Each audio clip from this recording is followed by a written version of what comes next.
Buonasera a tutti dal canale, questa è una breve introduzione in italiano. Stasera abbiamo l'opportunità qui, siamo è sera mentre con Omer è già mattina, abbiamo l'opportunità di parlare con un personaggio molto importante. Sarà tutta un'intervista in inglese, quindi io presumo che poi verrà sottotitolata. Nel frattempo chi sa l'inglese se l'ascolti e cominciamo. Hi Omer, thank you for your time. Yeah, hi Matteo. And how are you? Oh, I'm okay. It's a very stressful time for me right now. Okay. The residents are doing their 50th anniversary show Okay. at the San Francisco Conservatory of Music, and that is January 14th. And then the European tour starts 12 days later on January 26th. Okay. So there's an awful lot of preparation for all this. And of course, it's happening in the middle of the holidays, which is already a busy time. So it's kind of a stressful time for me.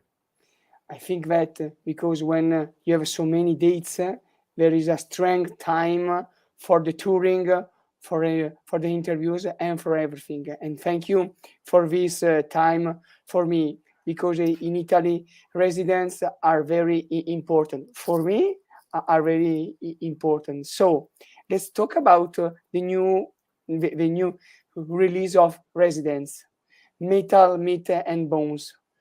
Can you tell us about the new album? Because it is a pleasure to hear some stuff from Residents.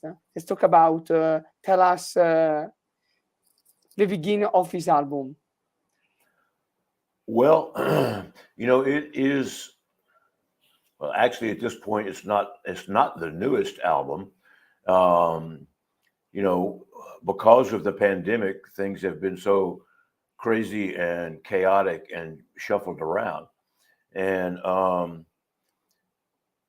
the newest album is actually the soundtrack for their film, Triple Trouble. Okay. But Metal, Meat, and Bone, was a special project for the residents. They had been wanting to do, they love to play with different musical forms. And they had wanted to do something with blues for a long time. But, just to do covers of blues songs, that never really seemed like a very satisfying idea to them. But they have a guy who is a very old friend back from Louisiana, a guy named Roland Sheehan. And one of the residents was having lunch with him, back in Louisiana several years ago, and casually mentioned this idea of wanting to do a blues album, and it didn't really go very much further. But Roland started thinking about it, and it turned out that he had a relationship with a guy named Alvin Snow back in the 1970s, and he had just met Alvin by accident. They became friends.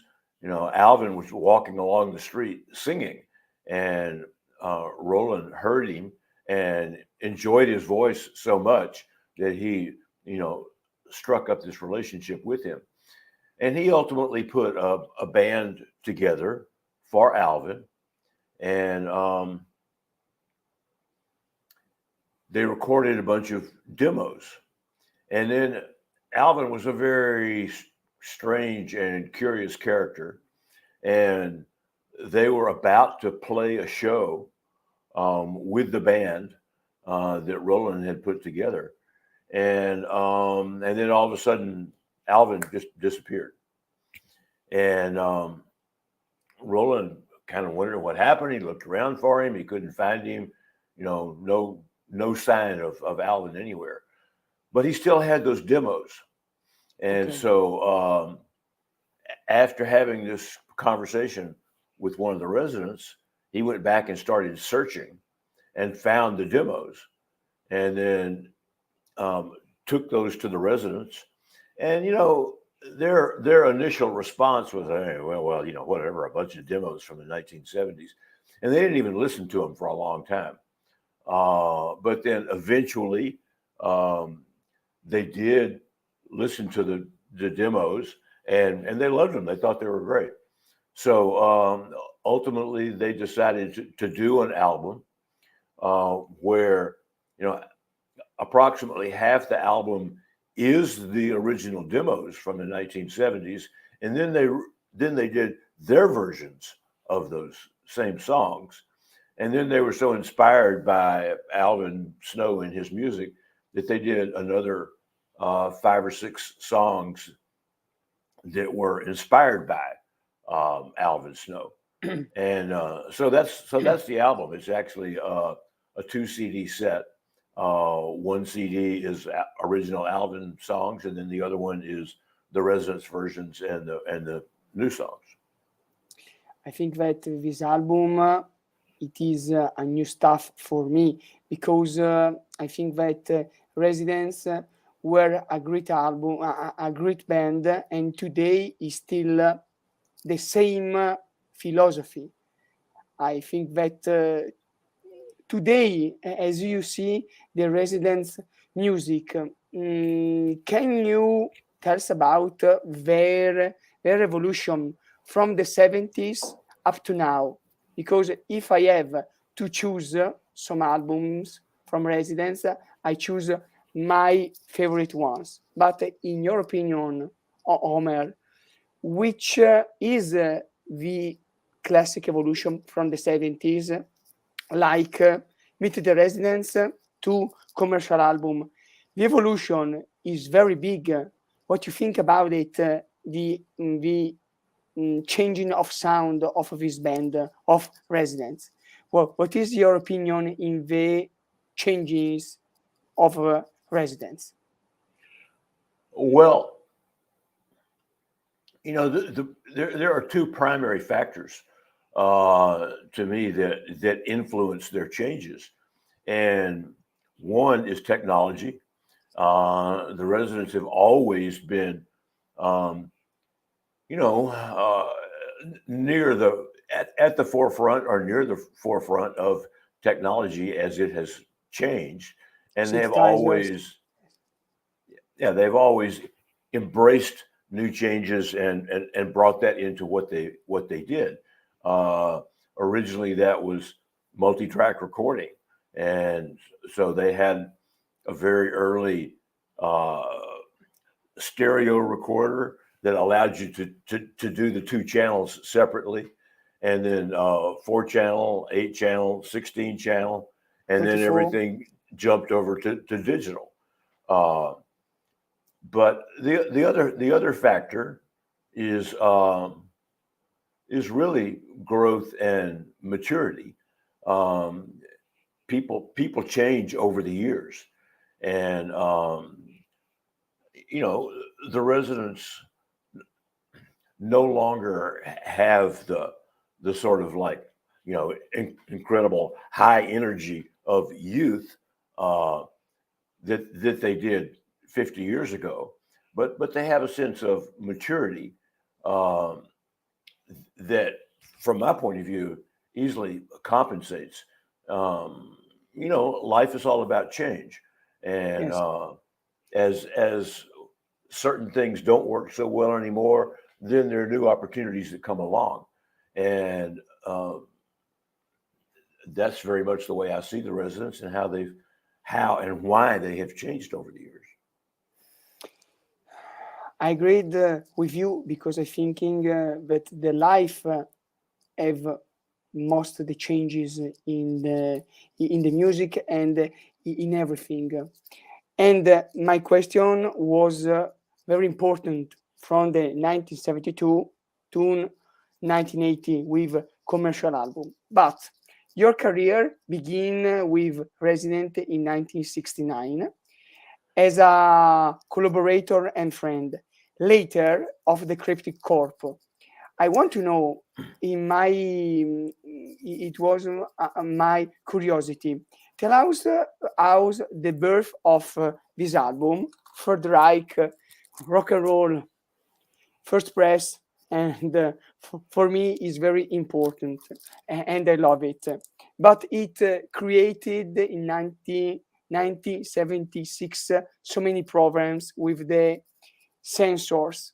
Can you tell us about the birth of this masterpiece? Because for me is very important in the career of the Residents.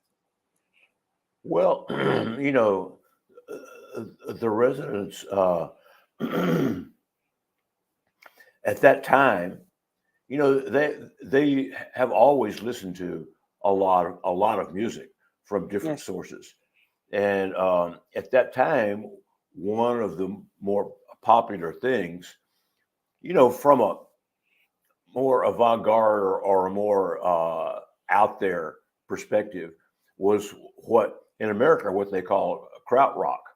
You know, it was these German bands. Ken, Yeah, Tangerine exactly. Dream. Yeah, exactly. And the residents were listening to them, and they thought that was pretty interesting music.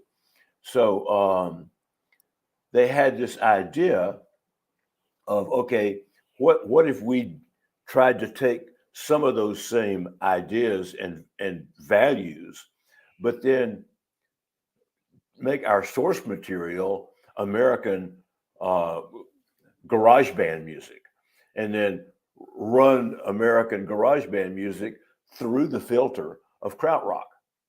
Okay. And they got extremely excited by that idea.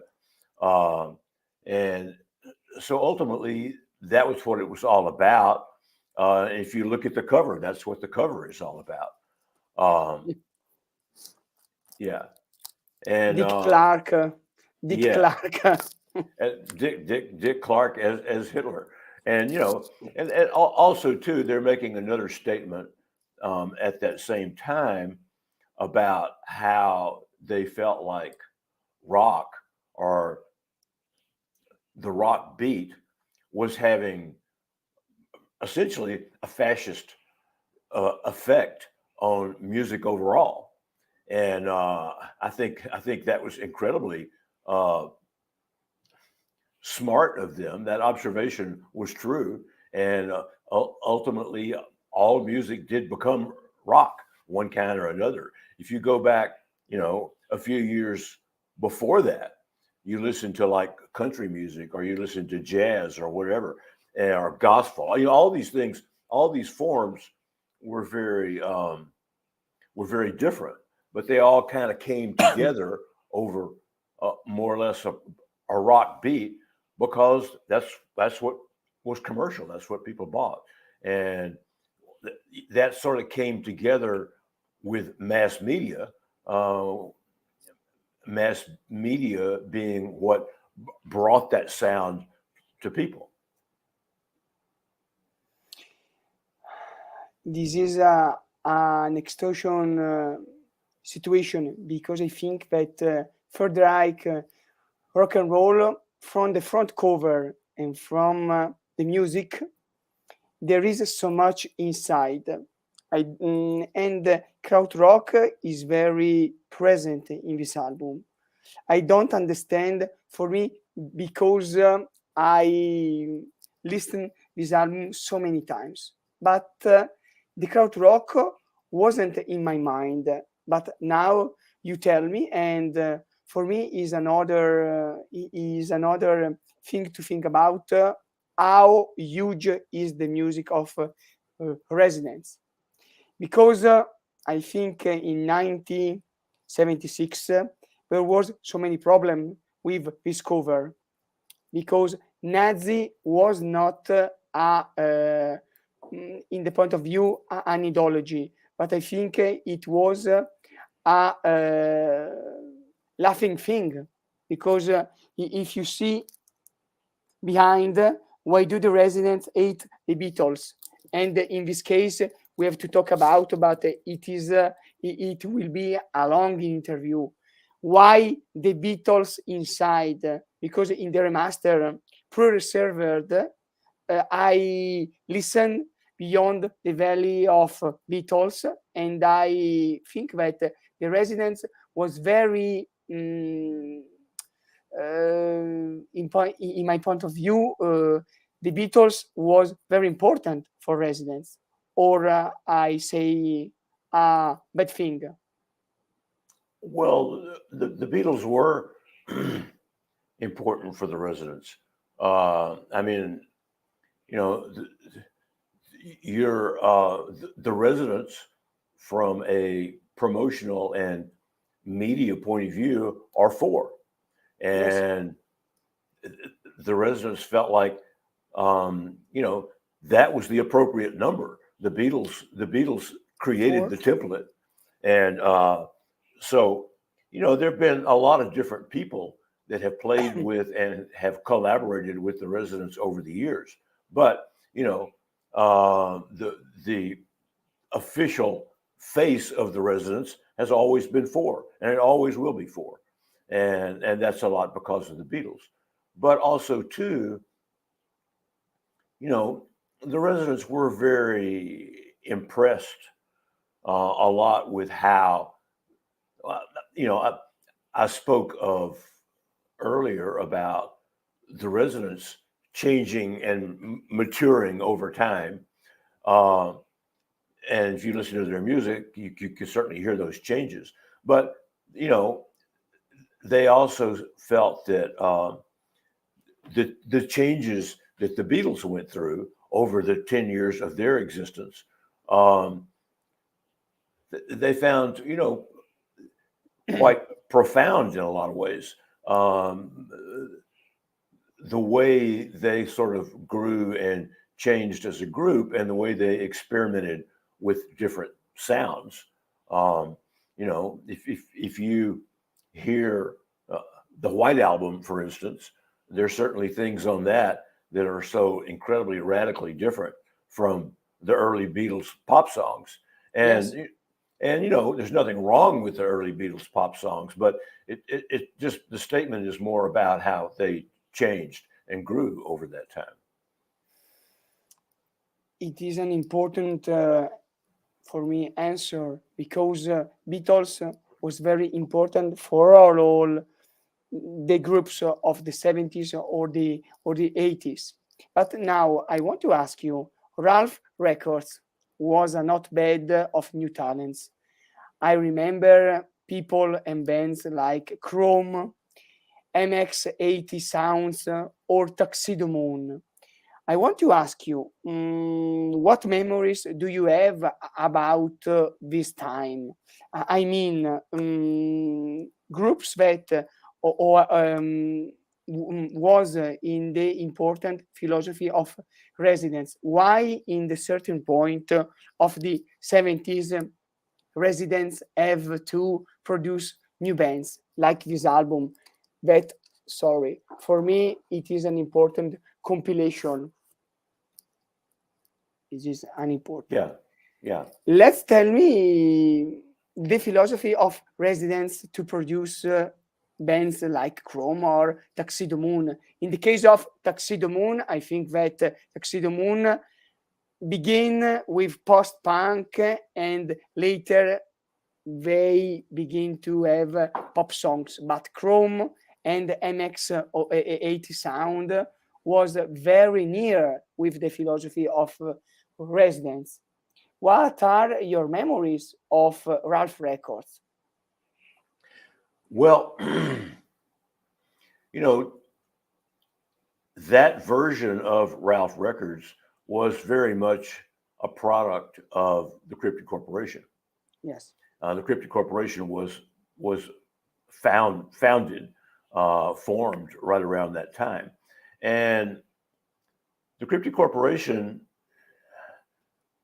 well, they sort of had, in a way, two things in mind. The first thing was that they wanted to support the Residents. That was their primary goal. But they felt that the Residents' sound quote unquote sound was very uncommercial. And that was good. They liked that. But in order to properly support them, they felt like they needed to sell records, they needed to sell product. And they didn't want to pressure the residents to change what they did. So their idea was that, okay, we're going to find other bands that are whose sound is more commercial, and then we will then produce and promote those bands. They will undoubtedly sell more than the residents, and then the profit from that will enable the residents to maintain their values in a pure way. And that was the idea. And I look back on it and I think, well, yeah, that was an interesting idea. But what the Cryptic Corporation, what we took for granted, we didn't really understand what a great job the residents were doing in terms of creating an image and promoting that image that people were attracted to. And while these other bands were superficially more commercial, their images were not as compelling. So consequently, none of those groups sold as well as the residents did. Yes. And it cost money to put those albums out. You have to pay for recording costs, promotion, royalties.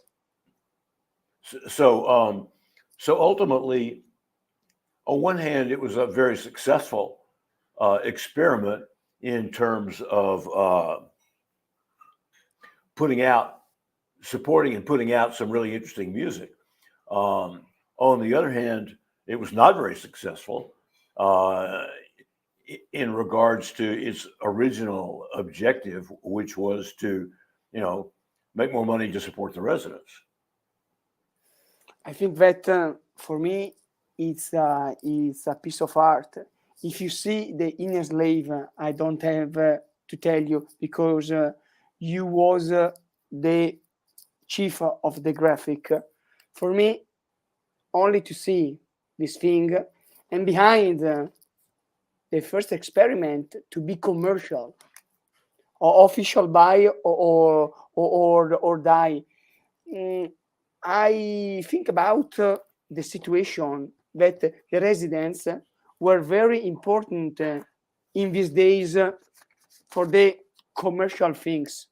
I think that in the 80s, not many bands do this thing, because I think that a boy who both a rough record can order by mail so many albums, because I think that residents now, the vinyl are very, very, very are very important in the discography. So I think that maybe 500 copies now you don't have to search, because it is very difficult to find it. And I think that this is a great value for the residents. And I think that Ralph Records, as you say, is not successful, in the commercial terms. But I think that it is a piece of art, like other best of Ralph Records or another compilation. I don't have the time to find it. Was Frankie Favorites, and it is very difficult to find it. So I think that this kind of thing is very important now for me, because in Italy, not so many people listen this music, because they think no, it is avant-garde, it is not so commercial. So for me, this album like this 1 month ago, I was in my record store and I found it, and my friend said to me, Matteo, I found it a first press of Eskimo. It's not a first press because the vinyl is black, not white. Right. Yeah. Right. But it is a Rough Records Cryptic Corporation, and I found it on Discogs, and the value is good. So I think that residence in this term of art, it is very important. I say, right? What do you think, Omer? That an Italian boy want to talk about this great band? For me, it's a pleasure to talk with you. Yeah. Good. Good. Well, Thank you you. know, the residents always felt like they were at least attempting to do art. Sometimes I think they were more successful than other times, but doing art and being artistic was always the highest goal for them, highest value for them, and still is. It is a great thing to have a chat with you. I want to ask you if residents came to our country in Italy. There will be a concert in our country, or for now, no. No, I don't think so. You know, it's too bad because the residents have had some great shows in Italy, and and they love Italy. But you know, the reality of where a band tours, it has everything. It has everything in the world to do with their agent and the relationship that the agent has with promoters. And while the residents would love to be performing in Italy, you know, if their agent doesn't have any relationships with Italian promoters that are willing to pay enough money to get the Okay. band there, well, it doesn't Okay. happen. Yes. And for whatever reason, this is kind of the case now of the residents in Southern Europe. You know, they aren't doing any shows in Spain. They aren't doing any shows in Italy. They aren't doing any shows in Greece. You know, which is too bad. But things change over time. Maybe that will change again at some point. I hope so, because for me to see residents in concert, it is an experience. So Yeah, you know, they played.